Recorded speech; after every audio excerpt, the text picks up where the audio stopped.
असो गणेश गणपतीला वंदन करून बसलेल्या श्रोत्यांना साष्टांग नमस्कार करून आणि सद्गुरूच्या चरणी अन्य व्हावे शरण जाऊन कथेचं अनुसंधान. सुंदर असणारं रामायण. मला वाटतं पाठीमागं पहिल्या रामायणाला एकदा मी गावामध्ये आलो होतो. पाठीमागून आल्यानंतर खूप फिरलो पाठीमागं. या 5-7 वर्षामध्ये 8 वर्षामध्ये फिरायचं सोडून दिलं. पण मुलामुळं थोडं 1 वर्ष 2 वर्ष यावं लागणार आहे म्हणून आलं. 2 जण आलो. सुंदर असणारं रामायण. या रामायणामध्ये शरबंधनाचा विषय. शरबंधनामध्ये सर्व वानर सेना आणि प्रभू रामचंद्र पडलेले आहेत. मनामध्ये रामाचं चिंतन आहे. हनुमान गेलेला आहे. प्रत्येक वानराच्या कानामध्ये एक मंत्र सांगितला की वानरांनो, तुम्हाला जर या शरबंधनामध्ये अडकायचं नसेल तर एकच करा की तुम्ही परमेश्वराचं चिंतन करा, तुम्ही रामाचं चिंतन करा. या ब्रह्मवरदानाचा शाप जर निष्फळ करायचा असेल तर तुमच्या मुखामध्ये रामाचं चिंतन गरजेचं आहे असा कानमंत्र हनुमंतानं दिला आणि सर्व वानर त्यामुळे सावध होऊ लागले. कानी सांगता श्री रघुनाथ वनव्यथेची निर्मुक्त ब्रह्मवरदाने गोविले ते उठू न शकत निजबळी. तुम्ही तुमच्या ताकदीच्या सामर्थ्याला तुम्हाला उठता येणार नाही, कारण का ब्रह्मवरदान आहे. या बाणामध्ये, या शस्त्र देवतेमध्ये, अस्त्र देवतेमध्ये ब्रह्मदेवानं दिलेलं वरदान आहे आणि त्या वरदानामुळे तुम्हाला हलता येणार नाही. पण एक निश्चित आहे, तुम्ही जर रामाचं चिंतन केलं तर मात्र तुमच्या प्राणाला धोका नाहीये. राम नामस्मरण करी वानरचा भय नशे पंजरी केवली व्यथा नाही चरणी न सुटावे तरी शरबंदी. आणि जोपर्यंत आम्ही रामाचं चिंतन करत नाही, रामाचं नामस्मरण करत नाही, तुम्ही स्थिर राहा. जोपर्यंत या ब्रह्मदेवाचं वरदान या शरबंधनाला आहे, या शक्तीला आहे, तोपर्यंत तुम्ही स्थिर राहा, रामाचं चिंतन करा. धन्य ब्रह्माचे महिमान उलंगुनी रघुनंदन स्वय शरबंदी पोळून ब्राह्मण वचन प्रतिपाली. तर आपल्याला काय करायचं? प्रत्यक्ष रामचंद्र आणि लक्ष्मणानं सुद्धा विचार केलेला आहे. ब्रह्मदेवाचं वरदान आहे आणि ब्रह्मदेवाच्या वरदानाला बाधा येता कामा नये, खोट येता कामा नये, म्हणून शांत पडून राहा. ब्रह्मदेवाचं वरदान कोणीही खोटं करू नका. जीवनाची ख्याती ते वानर ते कैशानी शरबंद सुटती ब्रह्मावर युक्ती बांधिली. ब्रह्मदेवाचं वरदान आहे. ब्रह्मदेवाच्या वरदानानं सर्व वानराला, प्रभू रामचंद्राला, राम लक्ष्मणाला सर्वाला बांधलेलं आहे आणि सहजासहजी हे ब्रह्मदेवाच्या वरदान म्हणजे सुटणार नाही, आपल्याला मान राखावा लागणार आहे. बाळू हनुमंत कानी जपून श्री रघुनाथ शरबंदी सावती केले समात वानरा. अशा प्रकारे हनुमंतानं प्रत्येक वानराच्या कानामध्ये सांगितलं की बाबांनो, तुम्ही रामाचं चिंतन करा, रामाचं स्मरण करा. रामाचं चिंतन आणि स्मरण केलं तर काळ, मृत्यू हा तुम्हाला बाधू शकणार नाही. कारण मी बोलविला वेदो बोले, मी चालविला सोले चाले, एवढी ताकद या राम प्रभूच्या नामामध्ये आहे. आणि म्हणून तुम्ही रामाचं चिंतन करा. त्यामुळे सर्व वानर सावध राहू लागले. वानर शरबंदी समत ते कोणी बिबिचन हनुमान स्वदावया जमवंत सोय निगे साक्षेपे. सुग्रीवाला बरोबर घेतलेलं आहे, बिभीषण आहे आणि हनुमंत आहे. या ठिकाणी विचार केला. अरे म्हणले, आता या शरबंधनामध्ये मुख्य वानर पडलेली आहेत. नेमका आता वयोवृद्ध असणारा हा जो जांबवंत आहे, या जांबवंताला शोधू, जांबवंताकडे चला. तीव्रता जांबवंत अतिशय बुद्धिमंत वानर होवया वयात सगे. आपल्या सर्वांमध्ये ज्येष्ठ आणि वयस्कर जांबवंत आहे. आपल्याला जर या ब्रह्मशापातून मुक्त व्हायचं असेल, शरबंधनातून मुक्त व्हायचं असेल तर जांबवंत बुद्धिमंत आहे. त्या जांबवंताला आपण विचारू आणि पुढचा मार्ग काढू. अत्यंत जरा बानिकी आले शरीर जांबवंत विराला पुढाला बिभीषण. आणि मग या जांबवंताकडे पहिलं जांबवंताचं शरीर युद्धामध्ये जर्जर झालेलं होतं. साधी ताकद नव्हती जांबवंताकडे. जांबवंत सामान्य नव्हतं. आपण बाबा ऐकलेले आहेत. हनुमंताला फक्त एकदा उड्डाण लंकेपर्यंत करता येत होतं. प्रदक्षिणा एका उड्डाणामध्ये करत होता. ज्यावेळी युद्ध संपलं ना, रामाचं आणि रावणाचं, प्रत्येकाला विचारलं तुम्हाला काय पाहिजे. त्यावेळी जांबवंतानं सांगितलं होतं, देवा मला रावणाला मारायचं होतं, पण तुम्हाला रावणाला मारू दिलं नाहीस, तर मला तुझ्या बरोबर युद्ध करायचंय. एवढी ताकद जांबवंताकडे होती. रामानं सांगितलं, नको रे बाबा, लय ताप झालाय, ह्या अवतारात नाही, पुढल्या अवतारात तुझी इच्छा पूर्ण करतो. आणि मग पुढल्या कृष्ण अवतारामध्ये रामानं इच्छा पूर्ण केली. असा बलशाली असणारा जांबवंत आहे. पण बाणानं, या इंद्रजिताच्या बाणानं जर्जरीत झालेला विभीषण या दोघा जणांनी पाहिला.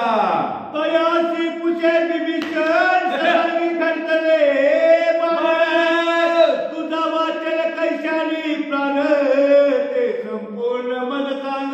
हनुमंताने विचारलं, विभीषणा, तुझं अंग जर्जरीभूत झालेलं आहे, तुझ्या अंगामध्ये बाण घुसलेले आहेत, तुझी मरणपराय अवस्था झालेला आहे. फक्त मला एक प्रश्न आहे, तुला जर वाचायचं असेल, तुला जर जगायचं असेल, तुला जर मारायचं नसेल, तर नेमका काय उपाय करावा लागेल की जेणेकरून तो मृत्यू पावणार नाहीच. जमत सांगे पण अंगी खंडता बाण, जमत माझा जावो प्राण वाचला जाण रामस्मरणी. जमताने सांगितलं, अरे तुम्ही म्हणताय कशानं वाचल. अरे आतापर्यंत मेला असतो, फक्त रामाचं चिंतन मनामध्ये होतं. आतापर्यंत रामाच्या चिंतनानंच मी वाचलो, अन्यथा मी संपलो असतो, असं जांबवंत बोलू लागला. ऐकुनी विभीषणाची माता पाणी खेळाला विव्हळ, आती प्रियाची जांबवंत असे बोलत ते ऐका. आणि मग नेमकं आता या रक्षण, या सर्व वानराला वाचायचंय, माझं शरीर जर्जरीभूत झालेलं आहे, या सर्वाला जर मुक्त करायचं असेल तर उपाय सांगतो ऐका. वर कुणी शब्द ज्ञान तुझे मिजाय विभीषण, पालदारा विकळ पूर्ण डोळे उघडून पावे. विकळ झालेला हा जांबवंत आहे, अंगामध्ये बाण घुसलेले, पण विकळ झालेला जांबवंत मिस डोळे करून पाहू लागला. कोण आहे? हनुमान आहे, सुग्रीव आहे, विभीषण आहे. आणि नाजूक आणि सावकाश आवाजात जांबवंत काय म्हणू लागला. त्याची माता अंजनी पुत्र आणि विख्यात, तो स्वस्त आहे की हनुमंत त्याचा व्रतांत मग सांगा. जांबवंतानं पहिल्यांदा विचारलं, अरे सुग्रीवा, विभीषणा, मला एक सांगा, या सर्व वानरामध्ये प्रमुख असणारा जो हनुमान आहे, तो हनुमान कुठे? हनुमंताची अवस्था काय आहे? हनुमंत बरा आहे का? मला हनुमंताची डिटेल माहिती सांगा. धन्य हनुमंताचे भजन, धन्य हनुमंताचे अंजने, धन्य हनुमंताचे अंगवणे, लंका कंदन ज्याने केले. जांबवंत म्हणू लागला, हनुमंताला दुसरा जोड नाही, हनुमंताला तोड नाही. अरे हनुमंताला लंकेचं धन केलं, हनुमंताचं सामर्थ्य, हनुमंताची भक्ती, हनुमंताचं बळ म्हणजे आघात आहे, त्याच्या बुद्धीला सुद्धा तोड नाहीये.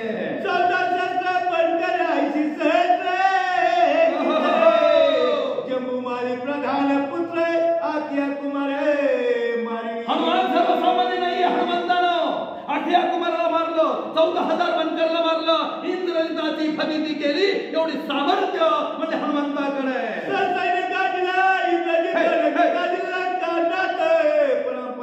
हनुमंत त्याचा व्रतांत मन सांगा. ज्या हनुमंतानं 33 कोटी देवाला बांधणारा इंद्रजित, त्या इंद्रजिताची सुद्धा फजिती केली, लंकेचं धन केलं, तो हनुमान कसा आहे मला तुम्ही सांगा.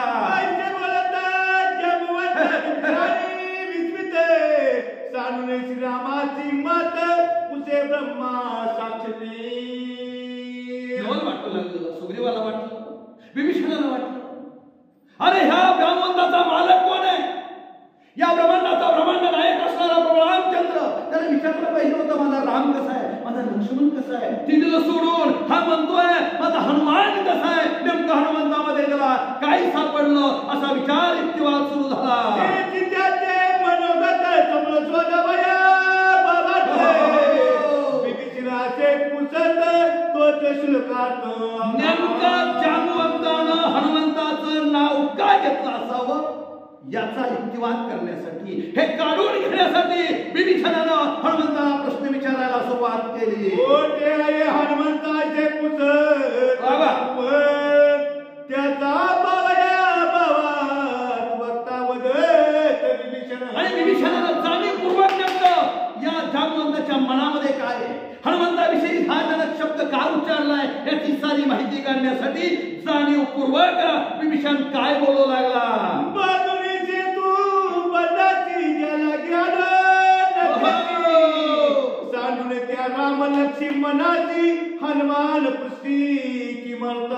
आणि त्याने विभीषणाला विचारलं, अरे अरे अरे अरे अरे हनुमंता, मला एक सांग, ज्या रामाला पूल बांधून या राजा रावणाचा काटा काढण्यासाठी राम प्रभू या ठिकाणी आले. राम प्रभूचा आपण टिंकर आहोत, दास आहोत. त्या राम प्रभूची चर्चा करण्याच्या ऐवजी, त्या राम प्रभूची विचार करण्याच्या ऐवजी राम प्रभू शरबंधनात अडकले की नाही हे सांगण्यापेक्षा तू हनुमंताचा विचार का करतोस याचं मला उत्तर दे.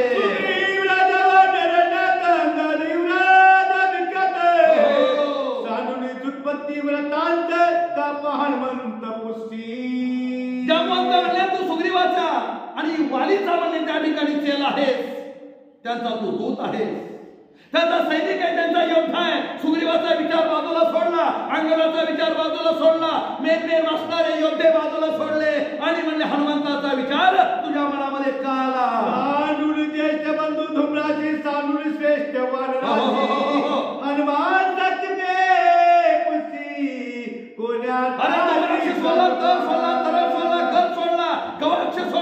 मोठमोठे असणारे वानरवीर सोडले आणि हनुमंताची चौकशी करू लागला. काय कारण? नाही सुग्रीव हनुमंती प्रीती कोणाची? अरे सूर्याविषयी प्रेम नाही, अंगाविषयी नाही, नेमका हनुमंताविषयी प्रेम का? मला उत्तर सांग. का पुढला हनुमंताचा विषय त्या पुढे जांबवंत प्रताप सांगत हनुमंताचा. जांबवंतानं सांगितलं, विभीषणा तुम्हाला विचारलंस, मेन सोडून दिली. राम लक्ष्मणाचा सुद्धा विचार घेतला नाही. राम लक्ष्मणाचं काय चाललंय विचारलं नाही, फक्त हनुमंताचं विचारलं. नेमकं हनुमंताचं काय झालंय, हनुमंत कुठे, हनुमंताचं आधी नाव काय घेतलं याचं उत्तर ऐकायचंय ना. म्हणले ऐका. गीता हनुमंत मेला वानर समजत प्रतापवंत जीवन निश्चित कपिशन्य. त्यावेळी जांबवंतानं सांगितलं, बाबा विभीषणा, एकटा हनुमंत जरी जिवंत असेल, आम्ही सारी वानर जरी मिळलो तरी जिवंत करण्याची ताकद त्याच्यामध्ये. पाठीमागं पाहिजे आपण ती स्वयंप्रभा या विवरामध्ये गेल्यानंतर एकटा हनुमान जरी जिवंत असला तरी आम्ही 18 वानर सेना जिवंत राहू शकतो. आणि म्हणून मी पहिल्यांदा हनुमंताचं नाव घेतलं. जरी तो निमाला आम्ही मेलो जीवचित, कोण करील सावचित शरबंदी समत. जर हनुमान निचेष्टीत पडला तर आम्हाला वाचवायला दुसरा कुणीही नाही. कारण या शरबंधनातून मुक्त करण्याचं सामर्थ्य फक्त आणि फक्त हनुमंताकडेच आहे. सूर्योदयाचे किरण शरबंदीत वानरगण, आधी करुणी राम लक्ष्मण अवघ्याचे प्राण. सूर्य जर उगवला, ही छोटी लक्ष्मण शक्तीच आहे, छोटी पूर्ण द्रोणागिरी पर्वत सुद्धा आज आणला. त्यावेळी मी विभीषणाला सांगितलं, ही जी आता या ब्रह्मशापामध्ये जी वानर सेना पडलेली आहे, राम प्रभू आणि लक्ष्मण पडलेले आहेत, यांना जर वाचवायचं असेल तर म्हणले हनुमंताशिवाय दुसरं कुणी नाही. कारण या शक्तीवर, या शक्तीच्या वरदानाच्या योगे त्या पडलेल्या निचेष्टीत पडलेल्या माणसावर जर सूर्याचं किरण पडलं तर तो माणूस मृत्युमुखी पडू शकतो. एवढं ताकद या ब्रह्मवर्धाकडे आहे. म्हणून मी हनुमंताची चौकशी करतो. जीतातलिया हनुमंत दुनाद्री पर्वत, वानर वाचविल समत या लगी हनुमंत. हनुमंत जरी जिवंत असला, हनुमंत म्हणले पर्वत घेऊन येईल, सर्व वानराचा जीव वाचवील आणि हनुमंताशिवाय दुसरं कुणी करू शकणार नाही.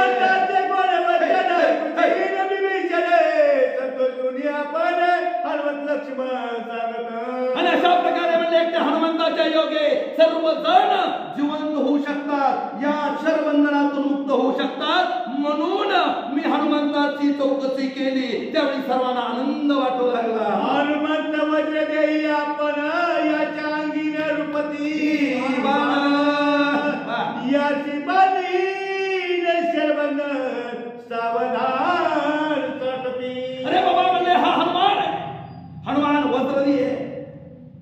इंद्राच्या वज्रानं सुद्धा त्याच्या शरीराला काय होत नाही असा वज्रदेही हनुमान आहे. त्याला बंधन शरबंधन काही करू शकत नाही, त्याला पाश काही करू शकत नाही. मग श्रीशेष कोण केला? धर्मपास असेल, काळपास असेल, वरुणपास असेल, बायापास असेल, मोहपास असेल, कांतापास असेल, हा पास त्याला बाळू शकत नाही. पण आपल्या विषय लावायचं नाही तो नाते. मग अशा प्रकारे हनुमान कुठल्याही बंधनामध्ये बाळू शकत नाही. वज्रदेह तो सावध असला पाहिजे. म्हणून मी हनुमंताची चौकशी केली. जामवंत म्हणू लागला, ओ बाली हनुमंत मला सगळं तुझं जीवन एक जाण निश्चित वृक्षराजा. आणि त्याच वेळी विभीषणानं सांगितलं, अरे जामवंता तुझ्यावर तुझा ज्याच्यावर जीव आहे ना हनुमंतावर, ते हनुमंतालाही लाभ नाही. हे आमच्या पाठीमागे हनुमंताला धरलं, पुढं केलं आणि पहा म्हणले हनुमंत वायुदेव विराजमान वायुबलाची समान.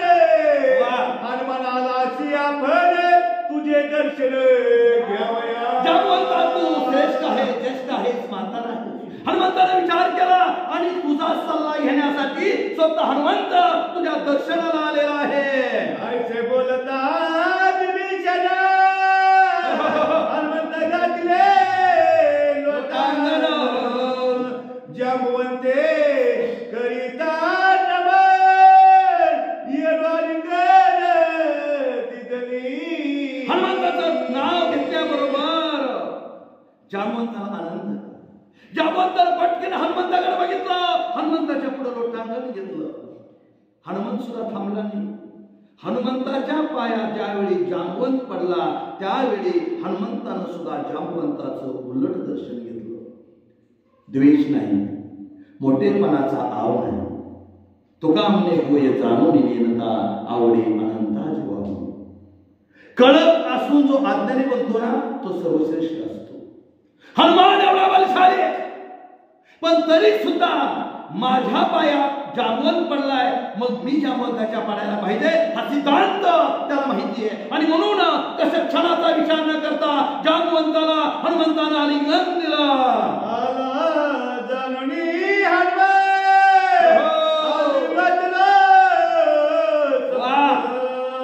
पुन्हा जन्म झाला प्राप्त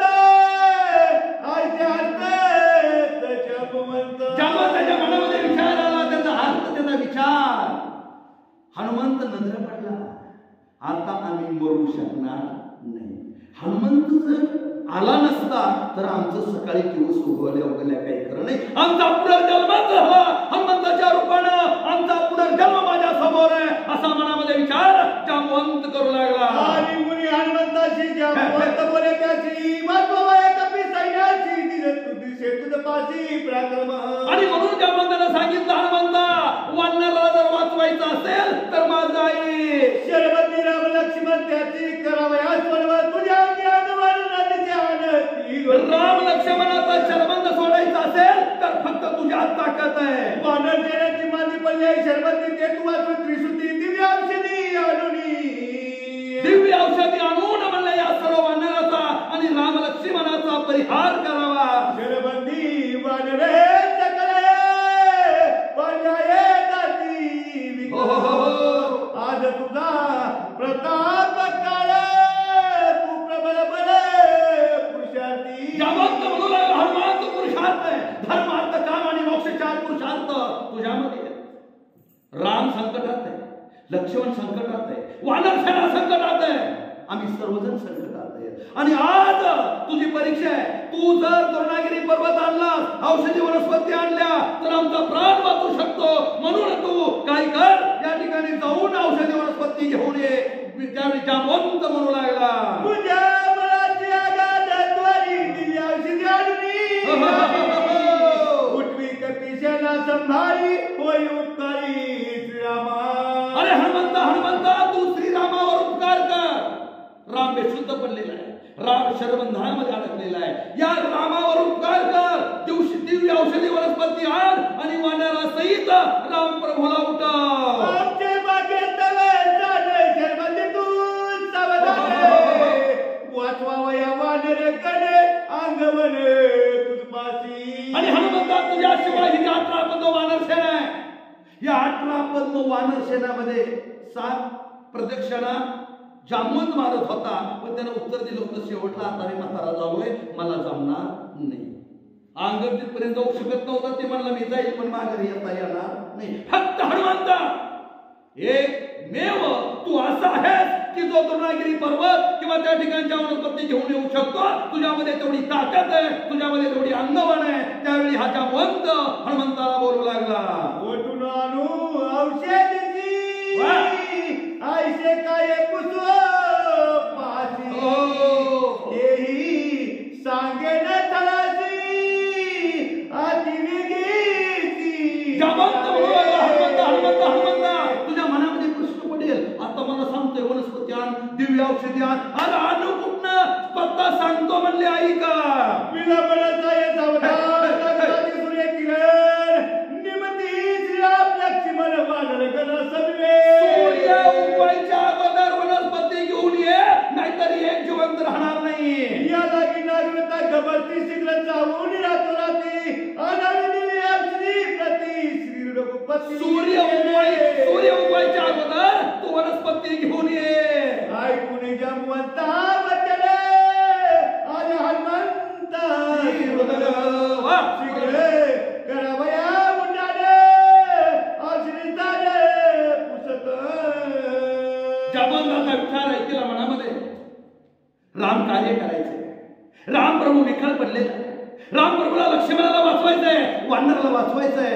जामवंताचा विचार ऐकला, जामवंताची विनंती ऐकली आणि हनुमंताच्या अंगामध्ये स्फुरण आलं. जामवंताला म्हणू लागला, जामवंत जामवंता मला सांग त्या वनस्पती कुठं आहे.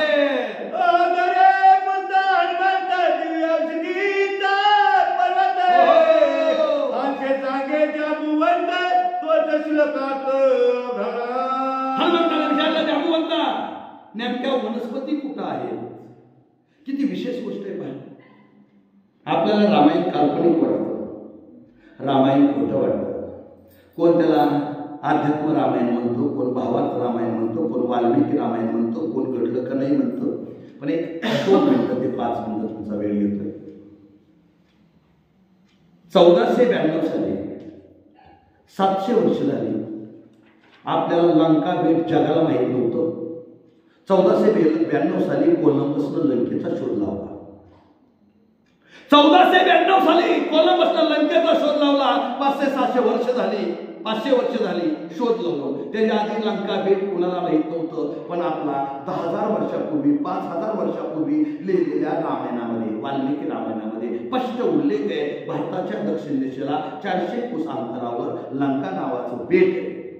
लंकेचा शोध आधी कुणी लावला, आपण लावला आणि नंतर कोलंबसनं लावला. राजा रावणाने नवग्रह पायऱ्या बसवले. आपल्या आताशी माहीत झालं 9 ग्रह. आपण आतापर्यंत 7च म्हणत होतो. आपल्याकडे ग्रहाची नाव आहे, 7 वाराची 7 नावं आणि राहून केतू. 7 ग्रहाचा शोध आम्ही लावला. आमचा विश्वास नाही. रामानं बांधलेला पूल सापडला, आमचा त्याच्यावर विश्वास नाही. एवढंच नाही, आपल्या सर्वांच्या माहितीसाठी सांगतो. आता ज्या ठिकाणी सुवेळ्याच्या ठिकाणी हा द्रोणागिरी पर्वत नेहलेला होता, तिथं एक भाग तुकडा, त्या पर्वताचा एक तुकडा, बराच मोठा तुकडा म्हणजे असं नाही, बराच मोठा आहे, तो तुकडा तिथं आहे लंकेमध्ये आजही. आणि बाकीचा पर्वत हनुमान घेऊन आले जागेवर. पण त्या तुकड्यात आणि आपल्या द्रोणागिरी पर्वताच्या मातीमध्ये एक सारखेपणा आहे. तो पर्वत, त्या ठिकाणची झाडं, त्या ठिकाणची वेली अख्ख्या आपल्या लंका बेटामध्ये आढळत नाही. पण तिथली झाडं, वेली, माती, फुलं, जो काही वनस्पतीचा प्रकार आहे तो सर्व द्रोणागिरी पर्वतावर आजही आढळतो. हे सिद्ध झालेल्या गोष्टी सांगतो. पण आपला विश्वास नाही. खरं काय खोटं काय. राम आपला पूर्वज होता. रामाने एवढं कावड कष्ट केलं, आपल्यासाठी रामायण करून ठेवलं. ऐकायसाठी नाही, आचरणासाठी रामायण करून ठेवलं. पोती पडी पडे जगे पंडित, पंडित वान होई, 10 अक्षर प्रेम का पडे सो पंडित होई. रामायण लावण्यानं पुण्य नाही, रामासारखं आचरण करण्यानं पुण्य. अवघा झाला राम राम, कर्म कोणी आचरेना. वागायला कोण तयार नाही. रामायण लावतो आम्ही. तुका म्हणे वेशधारी खिचड्या नव्हती त्या नारी. आम्ही वेशधारी आहोत. ज्याप्रमाणे हिजड स्त्री नसतात तसं सारी सोंग घेतलेली महाराज नसतात. आम्हाला विचार म्हणून रामाचा आचार आणि कृष्णाचा उच्चार आहे. एक बाणी, एक पंक्ती, एक वचनी. अरे सावत्राईची आज्ञा ऐकून प्रभू रामचंद्र वनवासाला गेला आणि सख्याईला लाथ घालणारे आणि कलियुगातले राम आहे. सध्या कलियुगातलं 3 राम तुरुंगात आहेत महाराज. कलियुगातलं एक आसाराम, दुसरा राम रहीम आणि तिसरा रामपाल. तिघाच्याही नावात राम आहे पण तिघ तुरुंगात आहेत महाराज. इतकी शोकांतिका दुसरी कुठली नाही. संत म्हणून वंचावे तेजवे. तुकाराम महाराजांप्रमाणे लय लांब होणार आहे. संत म्हणून वंचावे तेजवे तेरे सेन खावे कशासाठी. इकडे यायचं नाही आणि आलो तर शेण खायचं नाही. आम्हाला रामाचा आदर्श करायचा आहे. रामासारखं आम्हाला वागायचंय, सीतेसारखं आम्हाला वागायचंय. आम्हाला आई वडील देवाप्रमाणे राहिले पाहिजे. अरे स्वतःचं राजवैभव भरताला देणारा राम आणि रामाचं घ्यायचं नाही म्हणून त्याच्या चरण पादुका आयुष्यभर डोक्यावर ठेवणारा भरत, ह्याचा आदर्श आम्हाला घ्यायचा आहे. आणि तुमचं रामचं वागणं फक्त भावाबरोबर आहे, बांधासाठी आणि पाण्यासाठी. राम म्हणण्याचा सुद्धा आम्हाला अधिकार नाही, लक्षात राहू द्या. म्हणून राम म्हणायच्या अगोदर आचरण गरजेचं आहे. ही कीर्तनातला विषय, प्रवचनातला विषय आजचा नाही. पण या ठिकाणी मात्र हनुमंताचा विचार आपण मात्र खोटा धरतोय. रामायण म्हणजे सत्य काय असत्य काय. पण ज्या हनुमंतांना औषधी नेल्या त्या आज सुद्धा लंकेमध्ये सापडतात. आणि या औषधी आणण्यासाठी त्या मंत हनुमंताला विनंती करतोय की तू जा आणि औषधी वनस्पती घेऊन ये.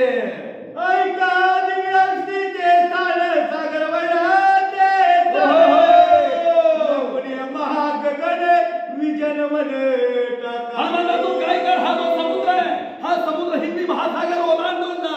हिंदी महासागर ओलांडून गेल्यावर जड विजन अनेक पणे डोंगर भाग लागेल, त्याच्या पलीकडे तू जा.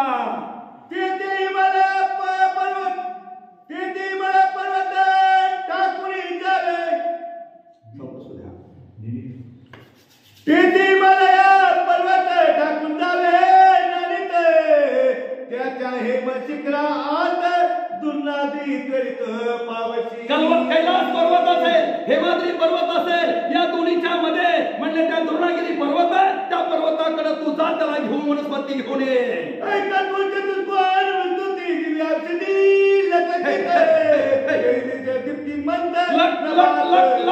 म्हणले वनस्पती करतात त्या तेवढ्या घेऊन ये. विराजमान त्या औषधी कोण कोण उपाय नेमक्या औषधी वनस्पती कोणत्या सांगतो ऐक. मेली वाचू वायू पद्धतीस नवा अमृत संजीवनाला मेलेल्या माणसाला जिवंत करणारी अमृत संजीवनी आणि हृदयाला जर छिद्र पडले असतील तर शल्यवारणी असणाऱ्या वनस्पती सांगतात. गाई तुटली तुळी वन विचारी जाती पै पुजून अंगी गावना दिसे वान सुवर्ण किरण ते जाण. सुवर्णवारिणी नावाची जी वनस्पती आहे त्या वनस्पतीनं अंगाला लागलेलं घाव पुजलं जातात.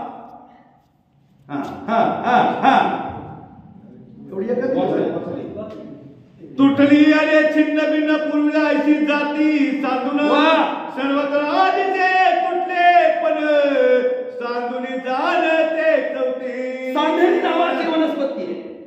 4 वनस्पती सांगितल्या. एक अमृत संजीवनी, मेलेल्या माणसाला जिवंत करणारी अमृत संजीवनी वनस्पती आहे.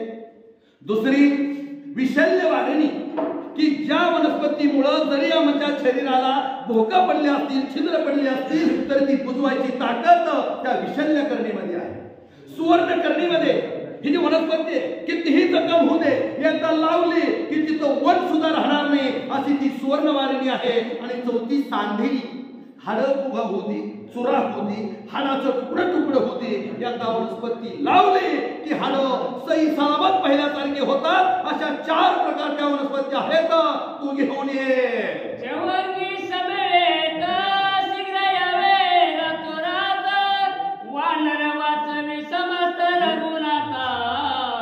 आणि म्हणून विनंती करू लागला लवकरात लवकर ये आणि वानराला वाचव.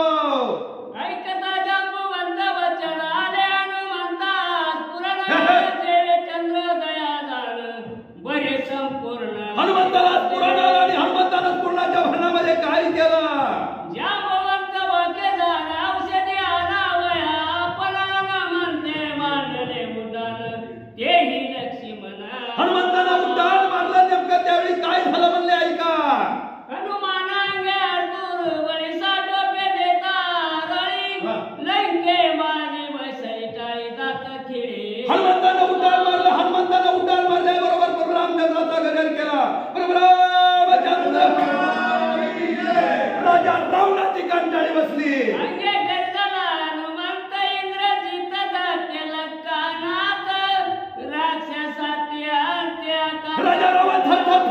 वाटू लागला. राक्षस घाबरू लागली, म्हणले आला आला आला. राम कटिकाचा वृतांत पाहो येता राक्षस भीत, अवघे जळाले लंकेत साशंकित. हनुमंताचा उड्डाण पाहिला, आवेश बघितला आणि होती तेवढी सर्व राक्षस लंकेकडे पळून गेली. मायेतन पुरी लंकागिरी वानर उडत अंबरी, माळ्या गोपुरे लंकापुरी पडती सागरी. ज्याप्रमाणे हनुमंतानं लंकेला जाताना महेंद्रगिरी पर्वतावरून उड्डाण मारलं होतं, झाडं पशु पक्षी डोंगर खचून समुद्रात पडले, ती अवस्था लंकेची झाली. उंच उंच इमारती गोपुर माड्या खाली ढासळू लागली. विक्राळ तरकत सर्प कारणे करलं युगळ कपी प्रबळ उडत असे. त्यावेळी हनुमंतानं उड्डाण मारलं, पाताळामध्ये असणारे साप त्यावेळी रगडले गेले. गाढवणी निज प्रतिग्र प्रंगा देवणी गाठी, पर्वत लक्ष्मी यादची उठाविते उडाला. अशा प्रकारे त्या द्रोणागिरी पर्वताच्या दिशेनं हनुमंतानं उड्डाण मारलं. पर्वत धरपतात सर्प गलबलती पाताळी, वृक्ष उपळती निराळी जेवी वाटोळी. सर्प गडपले गेले, झाडं बनले, त्या ठिकाणी आकाशामध्ये उडू लागली. उचंबळले समुद्र जलसरिता उचंबळल्या तत्काळ जेणे तिंबळे ध्रुव मंडळ कपीचे प्रबळ. समुद्राचं पाणी आकाशामध्ये उडलं, सर्व ध्रुवमंडळ भिजलं गेलं.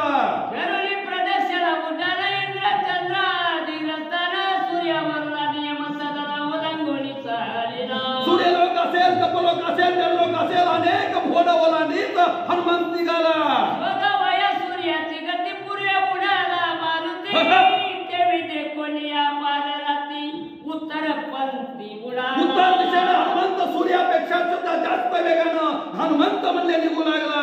जनानक तपलक ओलांडून सत्यलोक टाकिले मेरू मस्तक एकाएक. जललोक, तपोलोक, सत्यलोक, भूलोक, घोरलोक, जळलोक या सर्व लोकांना ओलांडत हनुमंत निघू लागला.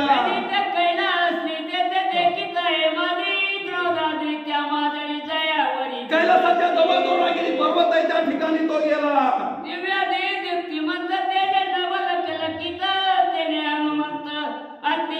लक लक लक लक वनस्पती करू लागले, हनुमंताला नवाल वाटू लागला.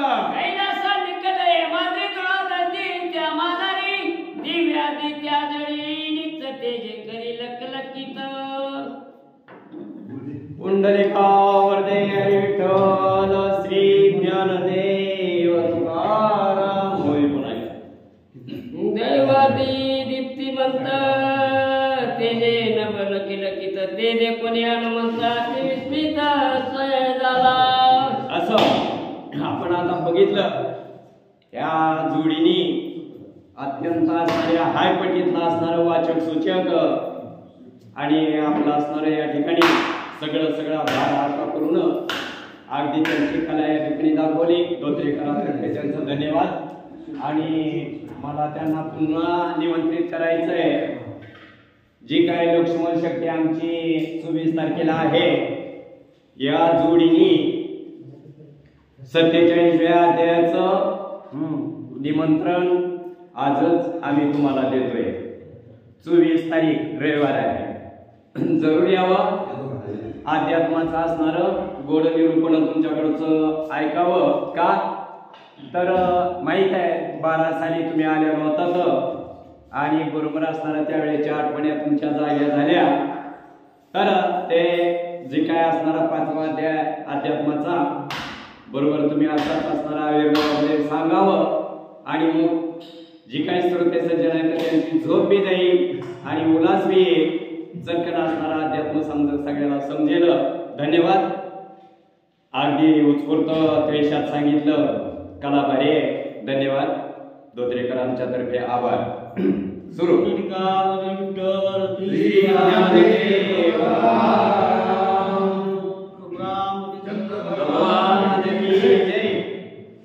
वायू रुद्राचा निजदूत, मारुती त्याचा निजदूत, वेगे उडलिया हनुमंत, औषधी आणू तोय आला.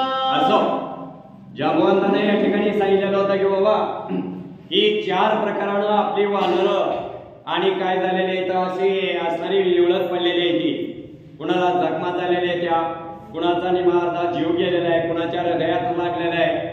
तर ह्या वनस्पती असणाऱ्या कुठं आहेत हनुमंतानं विचारलं आणि हनुमंताला असणारा संपूर्ण पत्ता जांबवंतानं सांगितला. हिमालयाच्या पलीकडच्या बाजूला जा आणि तिथं असणार निश्चित हा द्रोणागिरी नावाचा पर्वत आहे आणि तेशानं तसं या बाबानं तिथून उड्डाण केलं. लंकेमध्ये असणारी हडबड उडाली. त्याचा असणारा धाक धपटशा आवाज सगळ्या लंकेकराला ऐकला.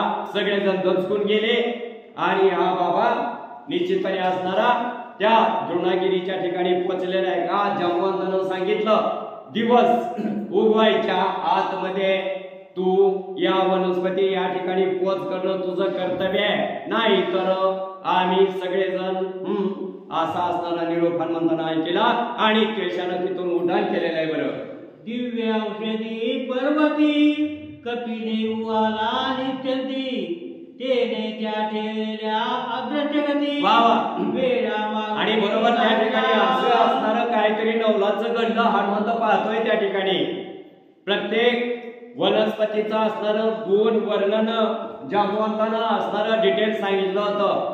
त्याप्रमाणे हनुमंतराया त्या द्रोणागिरीवर पोहोचलेला आहे. बघतोय अमृततुल्य वनस्पती अशा असणाऱ्या दिव्य वनस्पती चमकतेत, पण त्या वनस्पतीच्या असं सानिध्यात जवळ गेलं की ती वनस्पती चमकायची, गुप्तच व्हायची. आता काय करावं? पुन्हा बाजूला बघितलं की तिकडं असणारी वनस्पती चमकावी. हनुमंतराय त्या ठिकाणी जावं आणि अशी उपटावी म्हणलं की ती ही वनस्पती त्या ठिकाणी लुप्त व्हायची, गुप्त व्हायची. हनुमंतराय असा वेळावून चक्रावून गेला. बरं पुढा औषधी लकलकिती तेथे सवेग जाय मारुती घेऊ जाता तो त्याही बरोबर त्या ठिकाणी असणार अशा चमचम करणाऱ्या इतक्या तेजपुंज असणाऱ्या वनस्पती त्या ठिकाणी असणाऱ्या दिसायच्या.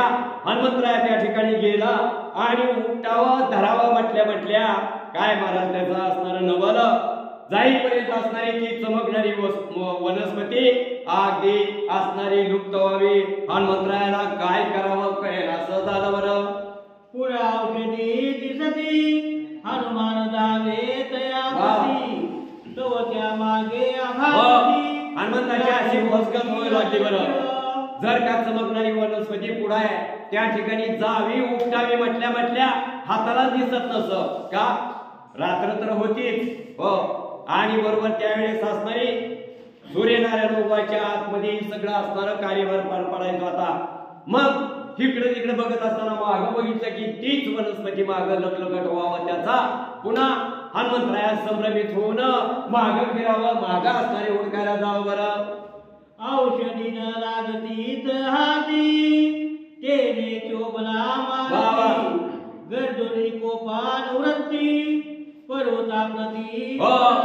आणि मग एवढ्या मोठ्या असणाऱ्या सामर्थ्यशाली बळवंत मारुतीरायाला असणाऱ्या हनुमंताला वाटलं अय द्रोणागिरी काय खेळ लावलाय हो. माझे असणारे त्या ठिकाणी स्वामी सकट सगळे असणारे त्या ठिकाणी असणार शोकाकुल पडलेले आहेत. मला तर निघणं गरजेचं आहे, तुम्ही अशात चकवा देताय काय? मग असं करून चालणार नाही. मला जर राग आला तर हे द्रोणागिरी तुझं काही खरं नाही. मी श्रीरामाता निजवत शरबंदी पाडला श्री रघुनाथ विसरल्या करावया औषधात मी आलो. हे असणारे द्रोणागिरी पर्वता माझा असणारा स्वामी त्या ठिकाणी असा असणारा कसा शैलीयुक्त दुःखदायक असं त्याला असणाऱ्या वेदना सगळ्या वानराला होत आहेत. आणि त्या माझ्या स्वामीची वेदना क्षमिण्यासाठी मी असणारा वायुवेगानं त्याच्यापेक्षा असणारा जोरात इथं आलोय काय? आणि तुमच्या इथल्या वनस्पती मला अशा चकवा देतेत काय? बरं तू औषधी केली गुप्त आता पाहू माझा पुरुषार्थ पृथ्वी कवळोनी पर्वत औषधी सहित उपडीला. हनुमंतरायानं आवाज केला त्याला द्रोणागिरीला, तुझ्या बसल्या वनस्पत्या तू जर असा मला चकवीत असेल गुप्त करत असेल तर माझं वीर सामर्थ्य बघ. हनुमंतरायानं आवाहन केलं आणि बघ तुझं काय करतो म्हटला. महाराज जवा शेपटी असणार आणि लांब किती होती त्याचं गणित असणार, लंकाचा तणाचा असणार, भऱ्या भल्याला करता आलं नाही. हनुमंतरायानं आपल्या शेपटीला सांगितलं, बघ बघ तुझी वेळ आलेली या ठिकाणी. काय क्षण सुद्धा न लागता हनुमंतरायानं शेपटीचा असणारा वेडा त्या द्रोणागिरीला मारला आणि त्या असणाऱ्या क्षणामध्ये जय श्रीराम म्हटलं महाराज आणि त्या क्षणी असणारा तो पर्वत अलगद आपल्या असणाऱ्या शेपटीच्या साह्यानं असणारा उठून सगळाच पर्वत हनुमंतानं उचलला. कपीशक्ती अतिवाड पर्वत उपडीला करावं स्वर्गी सुरावर. आणि ज्यावेळेस असा असणारा हनुमंताचा असा पराक्रम ऐकला पाहिला बरं सगळेचे सगळे स्वर्गातल्या देव लोकांनी पाहिला. धन्य धन्य हनुमंता तुझी शक्ती बरं. आनंद वाटला देव लोकांना. वरून काय करते बरं देवोनी कपीची अंगवण सुरासुरांचा दतके प्राण विद्याधर सिद्ध चरण कंपायमान धरा. सगळेची सगळे असणारा एवढा हनुमंतरायाचा पुरुषार्थ पाहिल्यानंतर देव दानव सगळेचे सगळे असणारे जमिनीवरचे सगळ्यांना असणारा धाक वाटला. काय सामर्थ्य काय पराक्रम सगळ्याला दुचकी नवल वाटलं बरं. दिव्य औषधी समवेत उपडोनी तो पर्वत सवेगानुमानाचे येत जे वीस भागवत प्राचिती. वा वा. आणि काय सांगावं या ठिकाणी महाराज पर्वत उपटला असा असणारा हनुमंतरायानं असणारा शेपटीनं आणि घेतला. किती वेगानं यावं बरं. सूर्यनारायण जसा काय असणार पूर्वेकडं उगवावा आणि त्यानं जसं सवेग वेगानं असं यावं त्याप्रमाणे हनुमंतानं असणारा पर्वत घेतला आणि भरारी मारून ज्या ठिकाणी विसर्जन अशी पडल्याने दुःखित असणारी सगळी मंडळी म्हणजे वानर असणारा स्वामी आणि त्यांच्या असणारे शल्य विशारद करण्यासाठी भरारी मारून माघारी फिरला बरं. उपडोनी द्रोणाद्री पर्वत घेऊन जाता हनुमंत सूर सिद्ध स्तुतिवाद करीत श्रीराम भक्त. धन्यवाद का असणाऱ्या तो हनुमंता. काय तुझी ताकद बरं, काय तुझी भक्ती बरं. सगळ्याची सगळ्या देव लोकांनी आणि वरून सुद्धा टाळ्या वाजून हनुमंतरायाची मोठी मोठी असणारी स्तुती केलेली आहे बरं. स्वामी करावया सावधान सगळा पर्वत पडून घेऊन आला वायू नंदन अंगवन. असा सामर्थ्यशाली असणारा तो असणारा हनुमंतराया त्या असणाऱ्या वनस्पत्या आपल्याला चुकवतेत आपल्याला ठकवतेत म्हटल्यानंतर विचार केला नाही महाराज. कपाळाला हात लावून बसला नाही. सगळ्याची सगळा पर्वत उचलला का स्वामीचा असणारं दुःख त्याला असणारं शरबंधनातून मुक्त करायचंय. सगळ्या वानरांना असणारी सगळ्या जखमा भरायच्या त्या जांबुवंतानं सांगितलेलं काम करण्यासाठी सगळाच पर्वत या बलवंतानं उचलून भरारी मारून आला बरं. निवारा वया स्वामी संकट पर्वत उपटीला उद्भट अंगवन अति श्रेष्ठ वीर वरिष्ठ हनुमान. असा असणारा आपल्या असणाऱ्या स्वामीच्या असणारे वेदना रहित करण्यासाठी हनुमंतानं एवढ्या सामर्थ्यानं असणार त्या बारक्यासारख्या फडतूस वनस्पती उपटण्यापेक्षा सगळा पर्वत उचलला आणि भरारी घेऊन परत दक्षिणेकडे बरं. विष्णू चक्र सवेग जात त्याहून वेगे हनुमंत औषधी सहित पर्वत स्वामी कार्यार्थ आणि जसे काय असणारे विष्णू भगवंताच्या हातातला असणारं सुदर्शन चक्र आणि ते सोडावं त्याची गतीची शिकाय असणारी वेगवान असावी. त्याच्यापेक्षा असणाऱ्या जोराचा वेग हनुमंतरायाला असणारा अंगी धरला आणि तसं स्वामी कार्यासाठी अगदी भरारी मारून असा लंकेकडं निघू लागलेला आलेला आहे बरं. पर्वत घेऊन हनुमंत कैश्या शोभा शोभत जैसा विष्णू चक्र युक्त तैसा दिसत महावीर. बरोबर असणारा विष्णूच्या हातामध्ये चक्र जसं शोभायमान दिसावं महाराज त्याला जसं काय असणारे ते चक्र मोठं आगडबंबू वाटू नये सहज साध्य वाटावं तसा या हनुमंताच्या ताकदी पुढं आणि तो तृणागिरी सामान्य वाटून आणि तो घेऊन अगदी असणाऱ्या वायू वेगापेक्षा जास्त वेगानं स्वामी कार्यासाठी निघालेला आहे बरं. पर्वत जया औषधी वरी आणि ताची वानर भारी त्या वायू स्पर्शे वानर हारी शरपंजरी सुटल्या.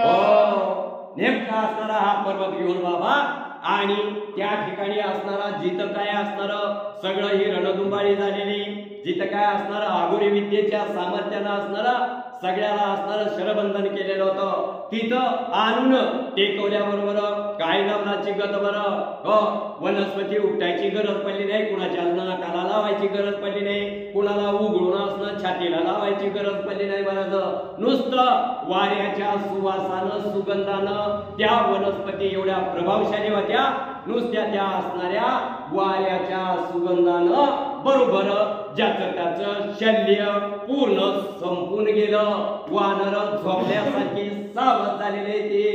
राम लक्ष्मण दोघे बंधू एका दिव्य औषधी गंधू, विरून गेला शरबंधू निर्मुक्त बोध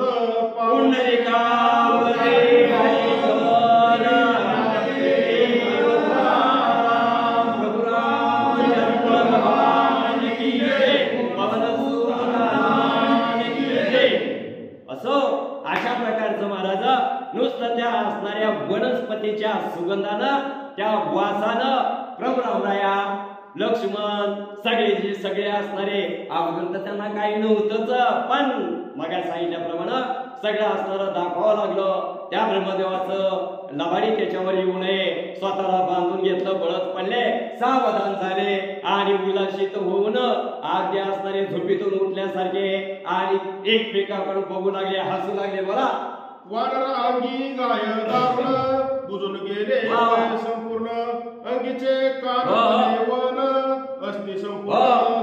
सगळ्या असणाऱ्या मोडल्याची हाडं बिडं तुडली, काही असणाऱ्या जी काय जखमाच्या असणाऱ्या बरोबर खोलगत्यात अशा प्रकारचं सगळं असणारं महाराज आणि ती नुसत्या असणाऱ्या त्या औषधीच्या वासानं सगळी जणू का कुणालाही जखम नाही, दुःख नाही, वेदना नाही, शल्य नाही, अगदी पूर्वीसारखी ताजी तवानी उड्या मारू लागली. बरं दाय बुजती हे कोण वानरांच्या अस्ति शतचूर्ण, त्याही अस्ति बंदे साधून. आणि जी काय हाडं मोडलेली होती बरं का वानरांची काय असणारी 10 ठिकाणी तसे शतचूर्ण झालेली, ती सुद्धा हाडं त्या असणाऱ्या वनस्पतीचं सामर्थ्य एवढ्या दिव्य वनस्पती होत्या, आपोआप असणारे सगळी हाडं जिथल्या तिथं जुळली आणि वानराला वाटू लागलं स्वप्नातच आपण असणारं पडलो होतं, मोडलं होतं, पण काहीच नाही. बरं श्रीरामे सन्मानिला हनुमंत, सुग्रीव अंगद जांबवंत, विभीषण सन्मानित स्तुती वदत स्वानंद. आणि मग हे मोठे मोठे धुरंधर असणारे प्रभू रामरायाला असणारा हनुमंताच्या पाठीवर थाप टाकली. धन्य हनुमंता तुझा पराक्रम. बरं सुग्रीव असणारा त्याने बी असणारा त्याला शाबासकी दिली. नवे जांबवंतानं सांगितलं मी का मागा असणारा तुझा ध्यास करत होतो, 10 मारावे पण 10चा पोशिंदा जाता उपयोगीचा नाही. बरं तू एवढा सामर्थ्यशाली होताच. धन्य असणाऱ्या हनुमंता, जांबवंत असणाऱ्या वृद्ध असणाऱ्या म्हाताऱ्यानं सुद्धा हनुमंताच्या पाठीवर थाप टाकली. बरं वानर सैन्या विश्रांती येता झाला स्वय मारुती, अवघे जन अभिवंदिती सन्मानिती स्तुती. आणि सगळ्यांना मोठा आनंद झाला. बरं सगळ्यांना असणारी विश्रांती, सुख, शांती, सगळ्याचं दुःख हरण केलं हनुमंतानं, म्हणून सगळ्याला असणारा त्या ठिकाणी आनंद वाटणं साहजिकच. सगळ्यांनी हनुमंताला असणारं वंदन केलेलं आहे. बरं शरबंदी सुटला रामचंद्र, वानर करती जय जयकार, राम नामाचा अशा प्रकारचा असणारा आपला स्वामी संकटातून मुक्त झाला हो, आणि तो झोपी गेल्यासारखा टवटवीत दिसू लागला. आनंद सगळ्या वानराला प्रभू रामरायाच्या नावाचा. सगळ्यांनी मोठ्यांनी पुन्हा जय जयकार. बरं बाप बळी आला हनुमंत, उचलोनी औषधी पर्वत, जे दिलं आणि मग आता असणारा कोणाचाही असणारा कुठं निघून उगा अडचण करण्यापेक्षा कार्य आपलं सिद्ध झालं हनुमंतरायानं, आणि तोच द्रोणागिरी पर्वत उचलला आणि ज्या ठिकाणी होता त्या ठिकाणी सूर्य उगवायच्या आत नेऊन ठेवलेला आहे. बरं एका जनार्दना शरण झाले शरबंद वचन, पुढील कथा गोड गहन सावधान. सांगितलं जी काय असणार बरोबर जनतेला मान या मान प्रोग्राम रायनं दिला आणि नाथ महाराजाला शरण जाऊन इथं नाथ महाराजांनी असणारं जनार्दन स्वामीला शरण जाऊन सांगितलं की जी काय असणाऱ्या 2 अध्यायामधलं जी काय शरबंधन होतं ती निश्चितपणे पार पडलं. सगळ्यांनी असणाऱ्या या ठिकाणी असणारे येऊन मी सेवा केली आणि या असणाऱ्या सगळ्यांचं असणारं पुण्य तो असणारा प्रोग्राम राया श्रोते वाचकाला देणार आहे. त्या ठिकाणी हा अध्याय संपूर्ण केला. गोड निरूपण उद्यापासून सुरू बरं. स्वस्ती श्री भावार्थ रामायणे युद्धकांडे एकाकार टिकया.